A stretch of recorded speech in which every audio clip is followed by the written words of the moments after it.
His head heavy with poise, the Poise slave wandered into the Cathedral of the Deep to find the goddess Rosaria, mother of rebirth. It was here that he would become more pure. "Listen," he said. "I've totally whipped ass at meta level." "That's very noble and super great. Wow, we're all real impressed." "Yes, but now I must whip ass at lower levels and become the Poise twink I was meant to be." I mean, that's fine, but you've totally only got one respec left, and we're pretending like that glitch isn't a thing. So, are you sure you want to do this? "Give it to me. I am ready." And in that moment he was reborn. There may be some side effects. "Oh, bitch, my thanks!" And here we have him. Soul level 56. 47 fucking poise. 30 strength, 27 vitality. Prisoner's chain, Havel's ring +3, Wolf ring +3, Ring of Favor +3. The ultimate Poise twink. Alright, so real quick, let's have a talk about Poise. The year is 2017. But in all seriousness, some people still don't understand how Poise works. So let's go over it real quick, okay? Keep in mind, I am a brain-dead mashed potato man. I don't know anything. I'm just going to be parroting all the information that I've heard. But up until this point, it's served me well and it's true. A long time ago, someone posted screenshots and said, "Look, Poise is turned off," and they pointed to a very specific number on like your cheat engine table that would show you, Poise is at a 0 factor. Now, the issue is, Poise does not turn on until you start swinging a hyper armor weapon, and then your Poise turns on. It also turns on when you roll. I'm not going to go over the super specific details, okay? I'm just fucking not, so let's get that out of your head. Certain weapons have hyper armor. Great swords, ultra great swords, clubs, hammers, ultra great clubs, ultra great hammers. I'm sure I'm forgetting a bunch. Halberds, I think. But the thing is, think of it kind of like paper, rock, scissors. The heavier the weapon class, not the weapon itself, the heavier the weapon class, the more Poise benefits that weapon. That means the less Poise you need. If you wanted to tank a greatsword with a greatsword, you would need damn near 50 Poise.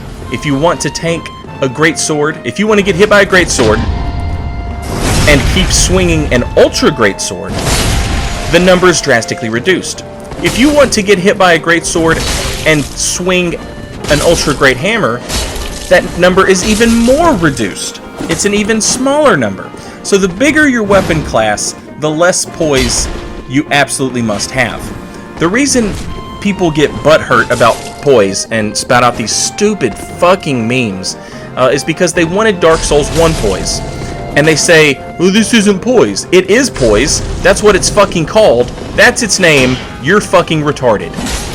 It's Poise, it just doesn't operate like Dark Souls 1 or Dark Souls 2 Poise. But nobody had a problem calling it Poise in Dark Souls 2, you know what I mean? The stat was still there. That's what the fucking mechanic is called.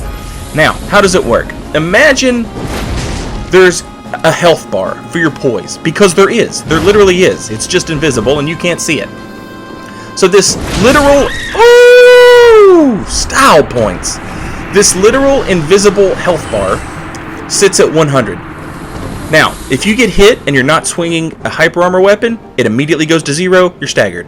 If you're swinging a hyper armor weapon, it goes down. Your Poise has deflected some of that damage. It's absorbed some of the Poise damage. So your Poise health bar goes down. It's not fully depleted. As long as you had enough armor, right? Okay, you still with me? So, Every time you swing your weapon, it resets back to 80%. That was the patch that Ashes of Ariandel put in. GG. Now, that patch keeps you at 80. Anytime you perform a weapon art, you will shoot back, well, not anytime. A lot of weapon arts will immediately reset your poise health to 100. So, if it hits 0, it immediately goes back to 100. If you do a weapon art, it goes to 100. If you take a swing and it's below 80%, it goes back to 80%. So, you can take 2 or 3 hits from a straight sword and continue swinging an ultra great sword, an ultra great hammer. And that's important in invasions because you're getting hit by multiple people. There we are. We're all caught up, right? I hope so. Now I'm going to go back to being the functionally retarded invader that you all know and hopefully love. Speaking of me, super exciting, cool news. I just got accepted to be a partner with Twitch, which is fucking awesome and like a really big deal. So congratulations to me.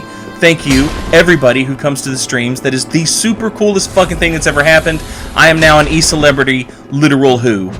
Go fuck yourself. No, seriously. I cannot express to you guys how fucking thankful I am that you guys come to the streams and hang out and subscribe and all that other shit. That is fucking incredible. Thank you guys very much. So, what do we have going on here? We have the scum of the earth, a shit-sucking razor turd whose parents could never have ever loved him. Hey, it's this guy again. Remember him? I like the gold guy. He's no hard feelings towards the gold guy. This host, on the other hand, is literal fucking cancer incarnate. You saw them reaction rolling every one of my attacks. Look at that health. Look at that damage absorption. At this level, Now, if you hang out on the stream, whenever I invade a solo host, I take it pretty easy on them. I don't go hard on a solo host. I am way too twinked out for that. Even against regular co-opers, I won't go real hard on them. I might heal once or twice, but I'm not gonna, make them burn through every one of my Estus. It's no big deal to fucking lose in Dark Souls. Nobody gives a shit. Except for fucking egg-anist fucking octopus fuckers who never knew the feel of their parents, never had a hug, never experienced any sort of positive emotion. Just absolute fucking horror people. That's who gives a shit if they die in Dark Souls. Everybody else is probably a well-adjusted individual who can handle the fact that they died in a video game. Look at that point down. Wow! You can reaction roll an ultra great sword. Oh, or can you? You fucking Nimrod. Split leaf at level 56. Come the fuck on. My point is, this guy gets no, there's no quarter given at all. Fuck this guy. He keeps eggs in his anus. His mother gave birth to him through her anus. I just can't say enough terrible things about this dude. Buy my sword. Gilliam. It's me, David. I would like to express displeasure. So, Gank City, soul level 56 with this fucking Behemoth beast. This dude is the fucking truth. Poise at this level is ridiculous. I have 2 incarnations of this character. It's the same character, just he wears different armor. Right now we're looking at the Ultra Greatsword guy. Next time we take a look at him, he's going to be Spiked Mace guy. Spiked Mace guy is just fucking also an incredible Beastmaster. Aldrich Faithful versus the over-leveled password summoned whatever gang. Again, this is one of those situations where I ain't taking it easy on nothing.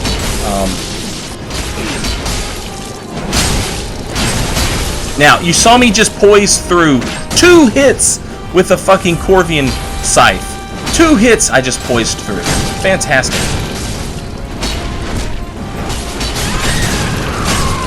The red, unfortunately, expired right there. But my partner right here, man, his name was Knight. Knight was putting in fucking work. Look at him go. He comes in when I back out. He also stays right next to me because there's no friendly fire between us, so we can just go to town on people. Watch this. That is nasty. Look at how he covers my retreat, and then I come in to make sure he's good. My spear's supposed to be right there. It wasn't, so I just did some stupid karate shit.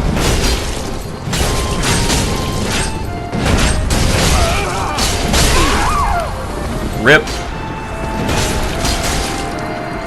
See how we're staying like right on top of each other? Because we're big, hulking, sweaty dudes. That, and we can't damage each other. So we can afford to play like this. Against, with any other invader partner, outside of being an Aldrich Faithful, you would never want to try this.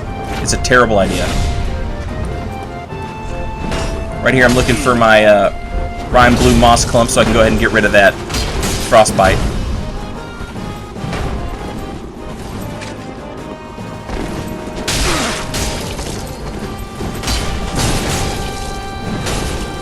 Now he keeps going for the charged R2s here, which isn't necessarily a bad idea, but he keeps going for fully charged. So there's no guessing involved. I know it's always going to be the fully charged R2. So you saw me break it up there one time with a rolling R1 because Hyper Armor on fully charged R2s doesn't start until way late. We're joined by a third Aldrich Faithful, and now all of a sudden it is the gank who will fill the gank. Back to my trusty spear. I picked this trick up from Sticky Bandit. Oh! Style points. The Follower's Javelin has really fucking good scaling heavy, and I learned that from Sticky Bandit, but he never throws the damn thing. Warning, the following scene contains graphic images of big twinks going hard. Viewer discretion is advised. I don't know why.